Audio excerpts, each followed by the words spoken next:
Parshat Haazinu, Chapter 32. Give ear, O heavens, and I will speak.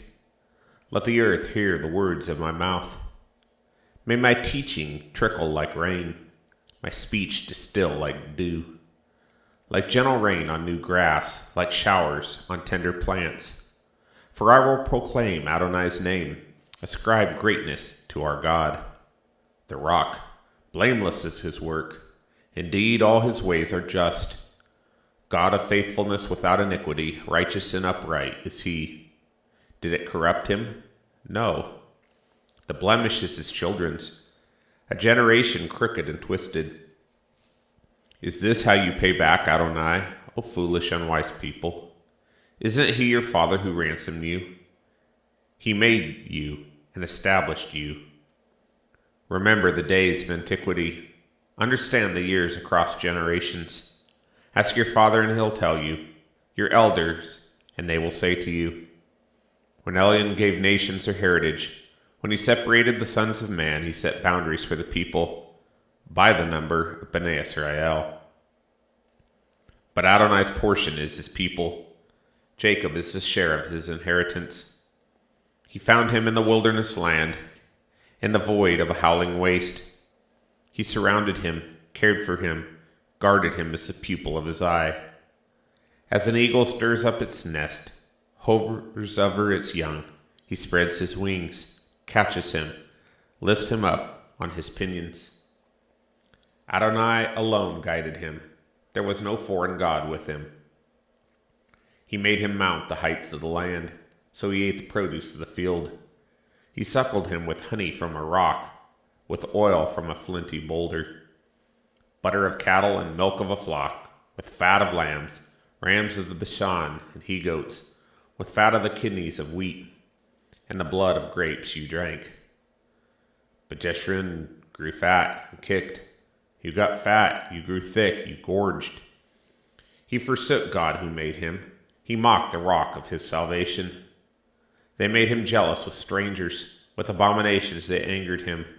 They sacrificed unto demons, a non-god, gods they had not known, to new ones who came in lately, ones your father had not dreaded. The rock who birthed you, you ignored. You forgot God who brought you forth. Adonai saw, and he spurned his sons and his daughters out of vexation. He said, I will hide my face from them. I want to see their hereafter, for they are an upside-down generation, children with no faithfulness in them. They made me jealous with a non-god, and they vexed me with airy idols.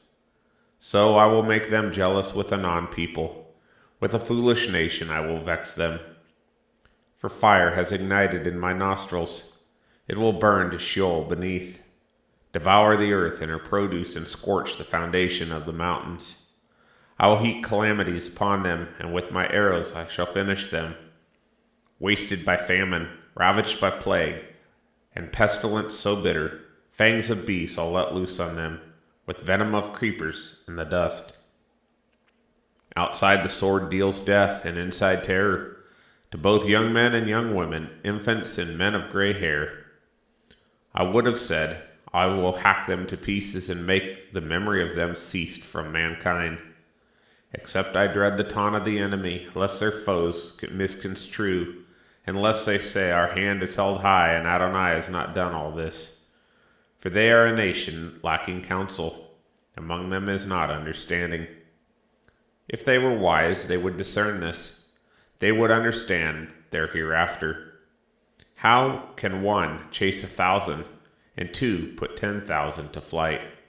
Unless their rock had sold them, and Adonai had handed them over. Surely their rock is not like our rock, as even our enemies judge. For their vine is from the vine of Sodom, and from the terraces of Gomorrah. Its grapes are grapes of poison, bitter clusters upon it. Venom of serpents is their wine, poison of vipers so cruel. It is not stored up with me, sealed up in my treasuries. Vengeance is mine, and I'll repay. For the time when their foot staggers, surely their day of disaster is near, What is prepared rushes upon them. For Adonai will judge his people, for his servants. He will relent when he sees that strength is gone and none is left, slave or free. He will say, where are their gods? The quote rock they took refuge in. Who ate the fat of their sacrifices and drank the wine of the libation? Let them rise up and help you and be a shelter over you. See now that I am he. There are no other gods besides me. I bring death and give life. I have wounded, but I will heal, and none can rescue from my hand.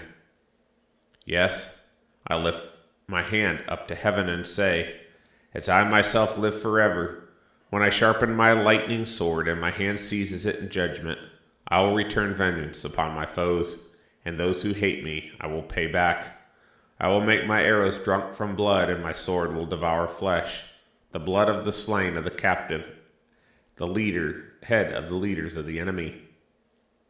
Make his people rejoice, O nations, for he will avenge the blood of his servants.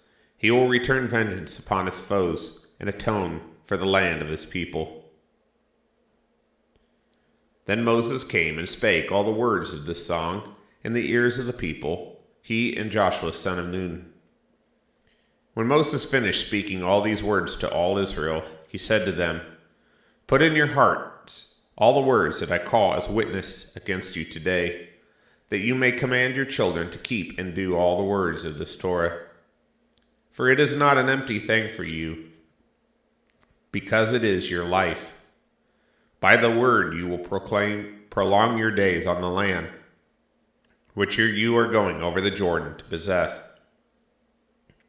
On that very day Adonai spoke to Moses, saying, go up this mountain of the Avrim, Mount Nebo, which is in the land of Moab, facing Jericho, and see the land of Canaan, which I am giving to Bnei Israel as a possession. On the mountain that you are ascending, there be gathered to your people, as Aaron your brother died on Mount Hor and was gathered to his people, because you both broke faith with me among Bnei Israel at the waters of Meribah Kadesh, in the wilderness of Zin, because you did not treat me as holy in the midst of Bnei Israel. For you will see the land from afar, but you will not enter there into the land that I am giving to Bnei Israel.